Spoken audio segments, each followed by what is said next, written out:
Joining me first on our news panel are David Baker, San Francisco Chronicle energy reporter, and Josh Richman, Oakland Tribune legal and political affairs reporter. Josh, give us a snapshot of just what the political climate is like in this state. We've got a lot of polls this week. We've got a lot of polls this week, and what the polls are basically showing is that President Obama is now less popular in California than he has been since taking office. A relatively precipitous drop even from just 3 months ago. He has a 46% approval rating now, down from 54% a few months ago. For the first time since he's been in office, a majority of California voters are disapproving of the way he's handling the economy. They still have a generally positive view of him in personal regard. They like him, 55%, but that's very partisan. Democrats tend to like him by a 5-to-1 margin, and Republicans tend to hate him by a 4-to-1 margin. The interesting thing about these polls, though, is that it appears that as much as people dislike the president, they seem to dislike everybody else much more.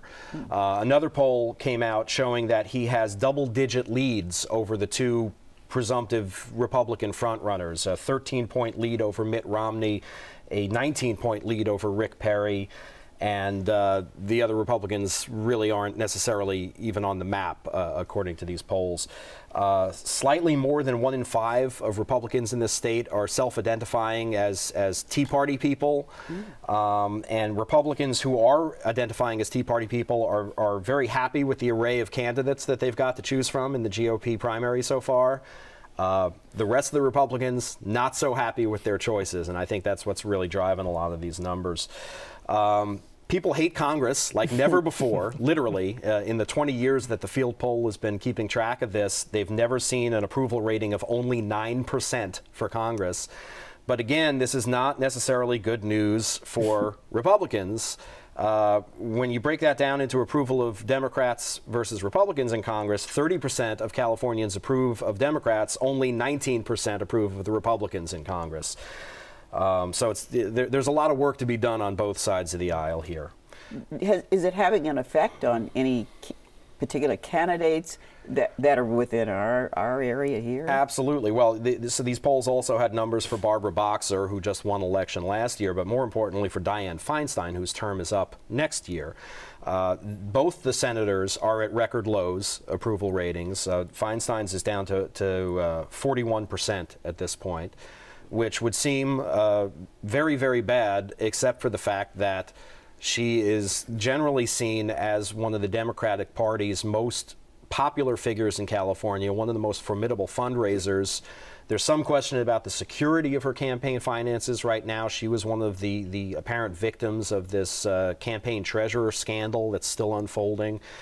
So there's some question of whether her money is actually there. Can you say a little bit more about that? Are there others affected? There are others affected. Susan Davis, a congresswoman from downstate.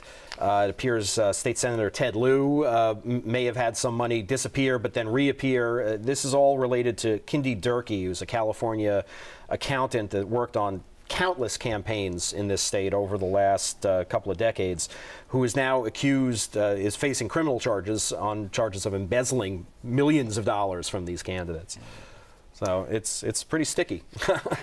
So we have not got a lot of good news for elected officials coming out. Not a lot of good news for elected officials. Yeah. Well, then let's talk about the Republicans and their convention, which is this weekend. So, you know, these poll numbers preface the Republicans gathering in Los Angeles for their state convention. Michelle Bachmann, presidential candidate who was actually here in the Bay Area yesterday for some fundraisers, will be speaking at the convention, as will Ron Paul. Mitt Romney and Rick Perry, the so-called heavy hitters of the GOP primary, are not on the schedule, but when I talked to GOP Chairman Tom Del Beccaro yesterday, who played it very coy, he said, you never know who's going to show up and speak at the convention until the convention's over. And I think that's probably good advice.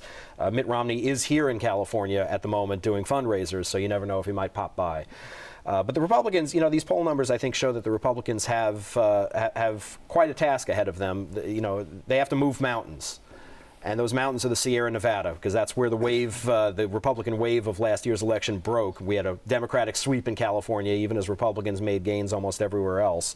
And they need to figure out how to get that wave that they think is coming next year to extend to California. Well, we have to move to you, David, about another a story that it started and just seems to be growing. And it's all about this solar panel company, Solyndra. Why is that story so important, and why is it growing in importance in coverage? Well, it's got symbolic value to a lot of people in different ways. I mean, this company was the very first green tech company to get a big stimulus loan, a very large one. It was up to $535 million they were allowed to access. This was a loan program that was created under Bush that had been sitting there basically for a couple of years with nothing happening with it. And when Obama came into the office of president, he made that part of his stimulus package, pumped some more money into it, and these guys were the first ones out of the gate. So to see them go through this pretty spectacular flame out that they did the end of last month, start of this one, that has a lot of symbolism. And the Republicans in Congress are seizing on that as a way to say both that the stimulus didn't work and that the whole promise of green jobs is just a mirage. It seems like there's an assumption out there that the company's bankruptcy means that all of that money that was guaranteed by the federal government is going to be gone. But that's not necessarily so yet, right? I mean, there's still technology to be sold, assets to be liquidated. Is there any chance of recovering any of that money? Any of it is, that's the operative word. No, it's, they're in bankruptcy proceedings now. They're trying to sell the company. Now, you sort of assume when a company very abruptly closes down its factory and fires everybody and goes into bankruptcy protection, you kind of assume that they were looking for a buyer to begin with and didn't find one. They're very publicly looking for a buyer now. I don't know that one is going to be out there because the problem that they ran into, the big problem, is they had a very specialized, very innovative kind of solar cell that nobody else in the world made. No one else had anything like it. It was a tube-shaped solar cell that looked sort of like a fluorescent light tube painted black. Had some really good advantages over the standard flat kind, but these new factories that were heavily subsidized in China by the Chinese government with very low interest loans, in some cases we hear basically free loans and free land, they're able to churn out the more standard kind at a really cheap price. So suddenly this innovative product is too expensive for the marketplace. And if you're another solar company out there, do you want to buy this highly specialized factory that was designed just to make this one product that you probably don't want to sell? That's, yeah, that bodes ill for buying the company and for us getting our money back. Why is the FBI involved in this and investigating it? Well, in typical fashion, the FBI will not say. It's the FBI and the Office of Inspector General from the Department of Energy. That to us suggests that essentially they're looking at the loan. Possibly they're looking to see whether or not the people in the company knew that their financial situation was worse than what they were telling the government. However, from what we've learned over the last week or so from these congressional hearings into what happened, the company knew that it was facing bankruptcy as early as last fall, last December, and the Department of Energy knew that too. And they took a lot of steps trying to keep these guys from tumbling into bankruptcy, and it didn't work. So its future then is totally up in the air unless this investigation turns up something more than what is known at the moment. Is that basically the investigation? It's going to keep going for a while. There's going to be another hearing on Wednesday where the company's CEO testifies in front of this congressional hearing. But, you know, at the same time, in terms of the taxpayers, what we really also have to pay attention to is the bankruptcy proceedings and see whether someone wants to buy this, whether someone wants to buy the factory, and whether we're going to get any of that money back. Thank you, David. Several presidential cabinet members are in town for the Asia-Pacific Economic Cooperation meeting.